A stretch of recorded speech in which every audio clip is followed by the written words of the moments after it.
Our mission by linking research with policy, with training, and with action, working on the ground with partners.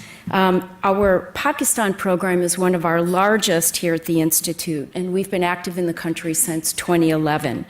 We partner with a network of civil society organizations, innovators, scholars, and policymakers to support local programs, conduct research and analysis, and convene local peace builders. We've supported programs in cities and villages throughout Pakistan. We focus on increasing tolerance of diversity using arts, media, and culture to promote dialogue and peace education. USIP partners in Pakistan have reached more than 130,000 youth and has helped support their peace-building activities.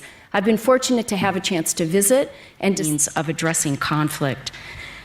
We use our trusted networks in the U.S. government and in Pakistan to facilitate 1.5 and 2.0 dialogues, to offer opportunities for policy specialists and those close to decision-making on both sides to think of other solution sets and offer innovative approaches to break through policy obstacles. So we have a long history also of hosting Pakistan top political officials. Last year, we were honored to host Pakistan's Foreign Minister, Shah Mahmud Qureshi, who's here with us today. Welcome. And we're also delighted to have with us Pakistan's ambassador to the U.S., Asad Khan, who's a good friend. Pleased to have you back with us. Today, of course, we are honored to have with us Pakistan's Prime Minister, Imran Khan. This is his first visit to Washington since becoming Prime Minister last August. I had the honor of hosting him in the past. The last time you were here was in 2009. The Prime Minister comes to Washington at a particularly critical moment in U.S.-Pakistani relations. And yesterday, hopefully we'll hear more about it, he met with President Trump for the first time to discuss cooperation between U.S. and Pakistan. So today we thank Prime Minister Khan for the opportunity to hear his insights into developments in Pakistan and what we can expect from Pakistan on the international stage.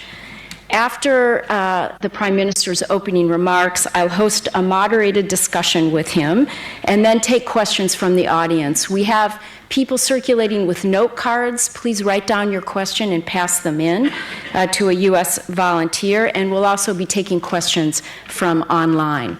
And with that, please join me in giving a warm welcome to Prime Minister Imran Khan.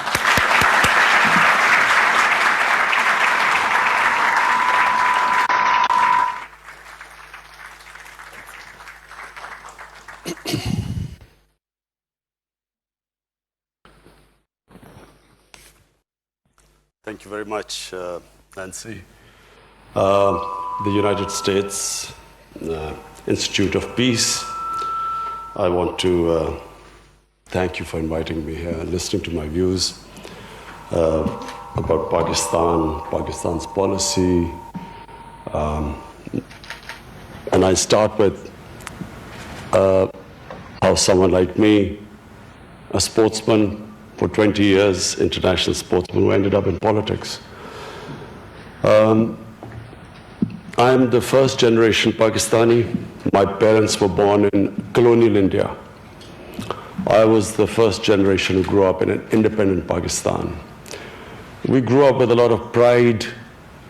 My parents reminded me always how awful it was to live in a colonial, in a country where you didn't have your freedom. So I valued the freedom of being in an independent country. And we took great pride when Pakistan started growing rapidly in the 60s. It's not used to my voice, I think it's too heavy for me. In the 60s, Pakistan was the fastest growing country in the whole region. Pakistan was a country which gave us hope. We grew up feeling that this is a country with a destiny. And then things started going wrong from 70s onwards. And I was playing cricket for 2 decades, international sportsman. I finished in the early 90s. And my initial thought after playing sport was to go into social work. I had already started building a cancer hospital. My mother had died of cancer, and I realized that there was no cancer hospital in Pakistan, so I thought I would build one, specifically because poor people cannot afford cancer treatment. So I spent 6-7 years of my life after cricket building and then running the hospital. But it was during that time I realized that this is a big country. Social work was not going to change it. The only way it would change our country is joining politics. Change only comes through when you head a government and bring about a change. And the reason why I joined politics was because I realized our politics was going in a direction which was leading Pakistan to nowhere. Problem with most ex-colonial countries was exactly what Pakistan was facing. If you look at Africa, you look at the independence movements in Africa, and then the leaders who came from the independence movement, once they assumed government, a similar pattern took place.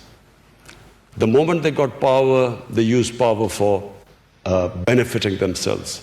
Corruption was the main reason why countries could not reach their potential. And Pakistan was exactly that country which in 60s, while was taking off, from mid-80s onwards, it started going down because of corruption. Corruption of the ruling elite. So when I formed my party in 1996, it was on an anti-corruption platform. And I campaigned for 15 years in the political wilderness talking about corruption and could not make people understand the relevance, the relation between corruption and poverty. People could not relate the two. Somehow in ex-colonial countries, people thought taking money from the government was nothing wrong with it because it was not your government. It was a foreign government which was ruling over you. So if you evaded taxes, there was, you were not doing anything wrong. And similarly, corruption. So I formed my party, as I said, in 1996. For 15 years, I had only a few people with me, and no one thought I had a chance. But then suddenly, people began to understand what I was saying. So the party then began to take off about 7 years ago. And in 2013, we formed government in one of the 4 provinces. And because of our performance in that one province, in 2018, we won the elections.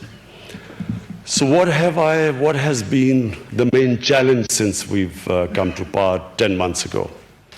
Number one challenge was inheriting a country which was bankrupt.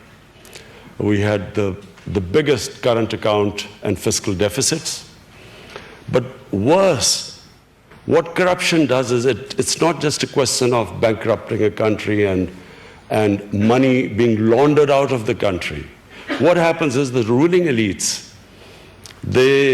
when they make money, money out of corruption, they then have to take it out of the country because otherwise people would ask them questions, where did the money come from? So you suffer in 2 ways.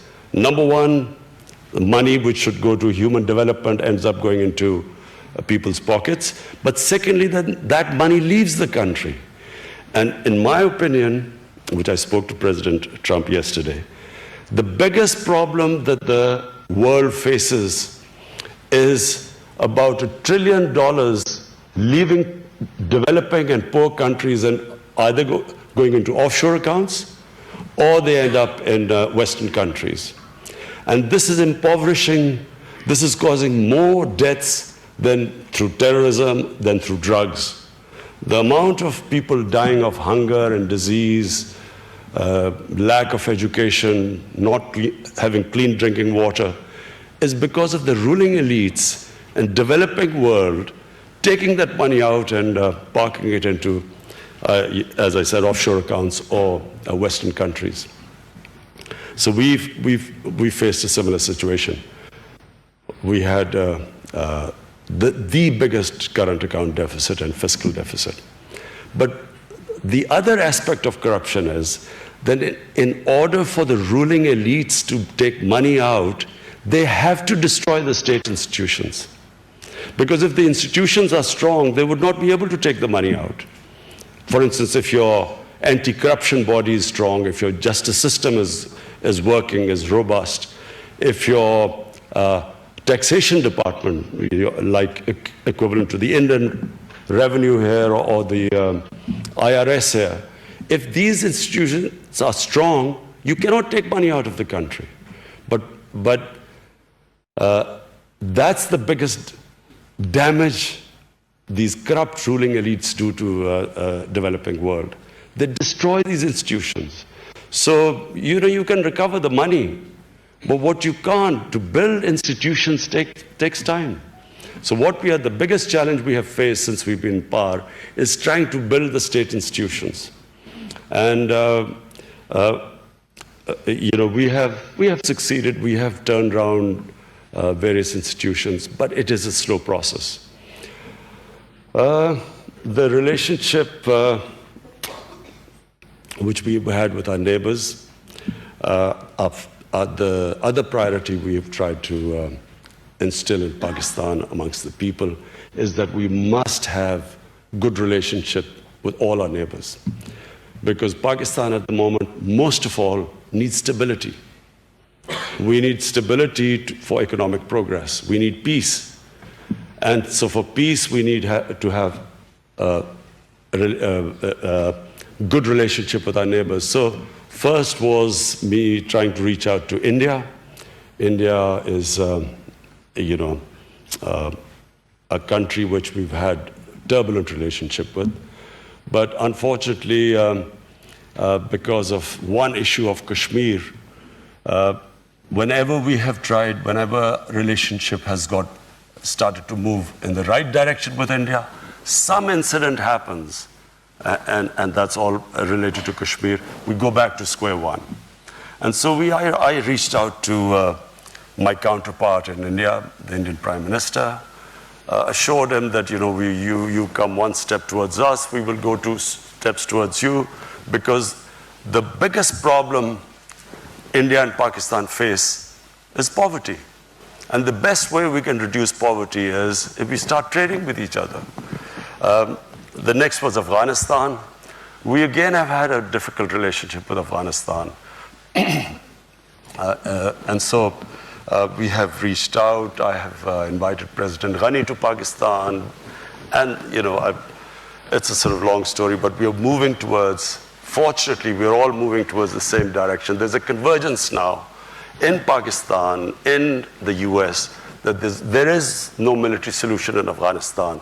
So we're all working towards the peace process. Similarly with Iran, we've had sort of a decent relationship with Iran without, it's not really a warm relationship, but a decent relationship with them. So we reached out to all our neighbors. And the next is the US. US is a superpower. You have to have good relationship with the US, whether you like it or not. So I was a bit worried when I was invited to meet President Trump.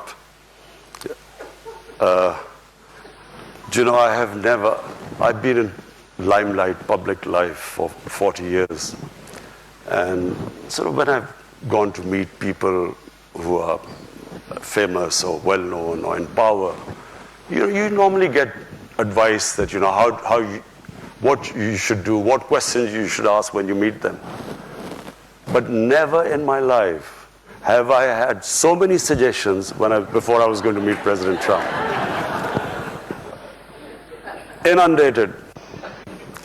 And I have to say that it was one of the most pleasant surprise, not just for me, for my delegation, The way, the hospitality, the way he, straightforward, charming way he treated us, so we were all blown over. We loved the meeting with the president yesterday. But above all, we decided on how we will now have a close relationship between Pakistan and the US. How we will now ensure that there is no communication gap. The period from 2003 or 4 to 2015 was the worst in the relationship between Pakistan and the US. Pakistanis felt that they were fighting the US war. It was, no Pakistani was involved in 9/11. Taliban were in Afghanistan, Al-Qaeda was in Afghanistan, but Pakistan ended up involved in that war. And we lost 70,000 people. We lost over $100 billion lost to our economy. And yet there was mistrust. Pakistan felt it was doing its best. It could have stayed out of the war. And yet Pakistan participated in the war, and Pakistan took a battering. There was a point when people like us thought, are we going to survive? Because there were suicide bombs going on every day. There were no sports team used to visit Pakistan, forget about investors. And so we passed through a terrible period, but at the same time, the US thought we weren't doing enough. We were playing a double game. So that was, in my opinion, the worst, it was the worst phase between the relationship between US and Pakistan.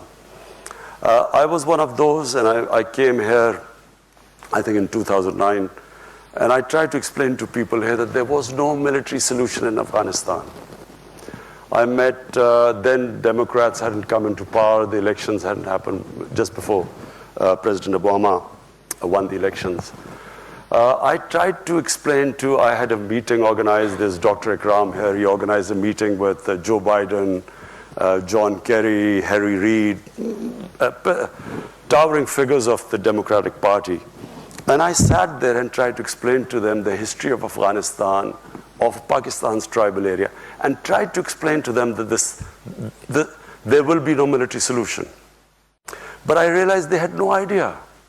People in the US had no idea about the history of Afghanistan and the sort of conflict they had got involved in. And fortunately, this time, everyone knows, people understand. So why do I think that we will now have the very best of relationship with the US? Because we are all on the same page. Previously, Pakistan army was supposedly fighting for the US, this war on terror, but the US did not think we were doing enough. And in Pakistan, we thought we had gone out of our way. This time, the Pakistan state, our security forces, the United States, all of us are on the same page. That peace in Afghanistan can only take place through a political settlement, through dialogue.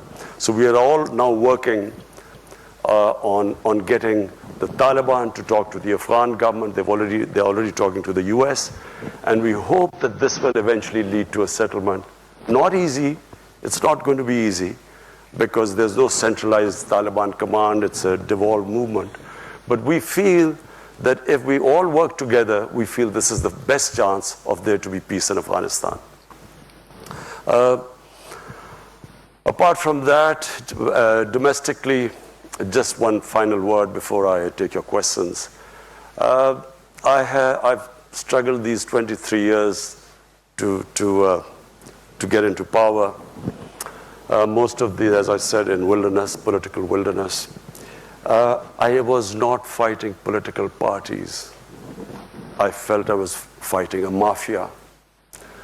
And the Supreme Court of Pakistan, actually, when there was this famous court case where the Prime Minister was dismissed, actually called the ruling party a Sicilian mafia.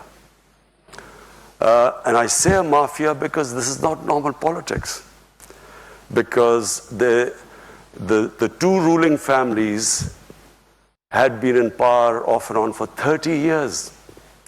And when you were in power for 30 years, their penetration was right down in the bureaucracy, in the judiciary, in the election commission. They had enormous amounts of money. And so we won because we mobilized the people. We mobilized the youth of Pakistan. We were very fortunate that Pakistan has 60% of Pakistanis are below the age of 30.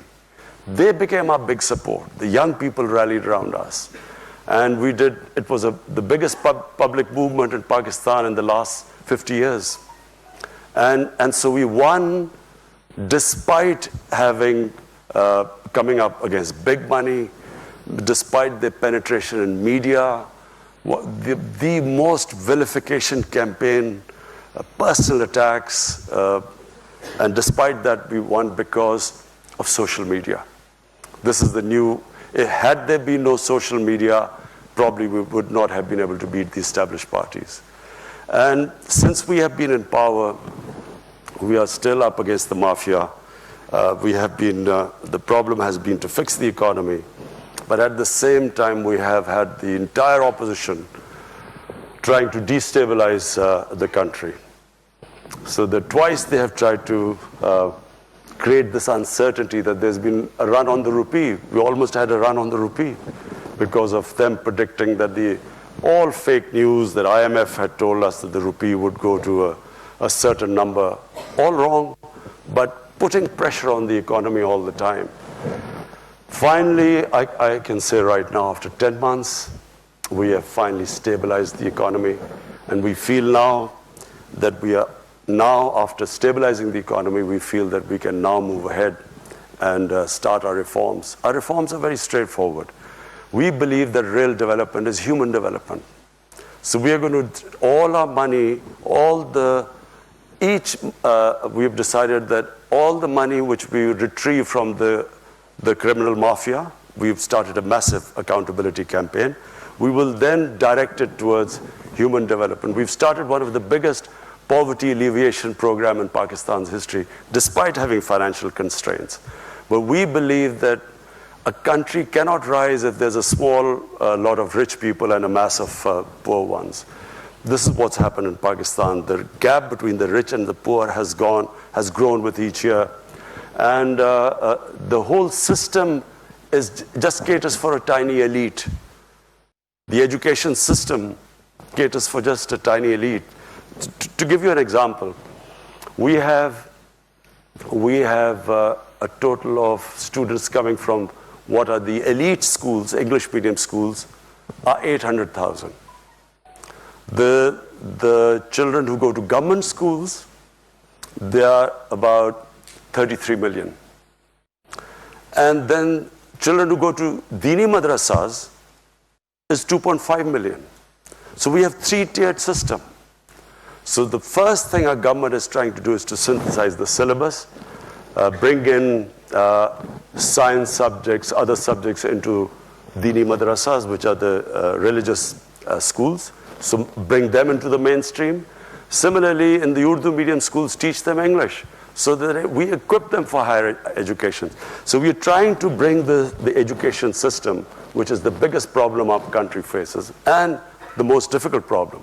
So that's number one. Secondly is the Pakistan taxation system. We have the lowest tax GDP ratio in the world. We have, out of a population of 210 million people, we have only taxpayer, barely people, 1.5 million people pay taxes.